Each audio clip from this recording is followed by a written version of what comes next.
વડાપ્રધાન નરેન્દ્ર મોદીના સ્વચ્છતા સ્લોગનને સફળ બનાવવા સુરત પશ્ચિમ વિધાનસભાના ધારાસભ્ય અને પૂર્વ કેબિનેટ મંત્રી પુણેશ મોદીએ જહાંગીરપરા વિસ્તારમાં સફાઈ અભિયાન હાથ ધર્યું હતું, જેમાં મોટી સંખ્યામાં ભાજપના કાર્યકરો પણ જોડાયા હતા। સ્વચ્છ ભારત મિશન અને ભારતમાં નંબર 1 સ્વચ્છતામાં આવેલ સુરત શહેરને સ્વચ્છતામાં નંબર 1 જ રાખવા ભાજપ દ્વારા સ્વચ્છતા અભિયાન હાથ ધરાયું છે।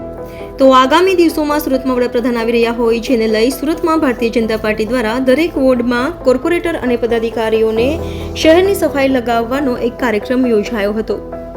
ત્યારે સુરતના પશ્ચિમ વિધાનસભાના ધારાસભ્ય અને પૂર્વ કેબિનેટ મંત્રી પુણેશ મોદીએ પણ જહાંગીરપુરા ખાતે રસ્તા પર સફાઈ અભિયાન હાથ ધર્યું હતું, જેઓ સાથે મોટી સંખ્યામાં ભાજપના કાર્યકર્તાઓ અને હોદ્દેદારો પણ જોડાયા હતા। સૌથી પહેલા તો વિશ્વ નેતા અને હિન્દુસ્તાનના યશસ્વી પ્રધાનમંત્રી આદરણીય શ્રી નરેન્દ્રભાઈ મોદી સાહેબ સુરત મહાનગરમાં આવતીકાલે પધારનાર છે, ઉપસ્થિત થનાર છે।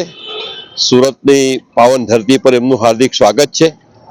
સુરત એ સ્વચ્છતામાં પૂરા ભારતમાં પ્રથમ ક્રમે છે અને આદરણીય પ્રધાનમંત્રી સાહેબ આવતા હોય ત્યારે, મોદી સાહેબ આવતા હોય ત્યારે એમનો જે આગ્રહ છે સ્વચ્છતા પ્રત્યેનો, એટલે ભારતીય જનતા પાર્ટી સુરત મહાનગર અને સુરત મહાનગરપાલિકા દ્વારા આજે સમગ્ર સુરત મહાનગરમાં અનેક સ્થાનો પર સ્વચ્છતા ઝુંબેશ કરી રહ્યા છે।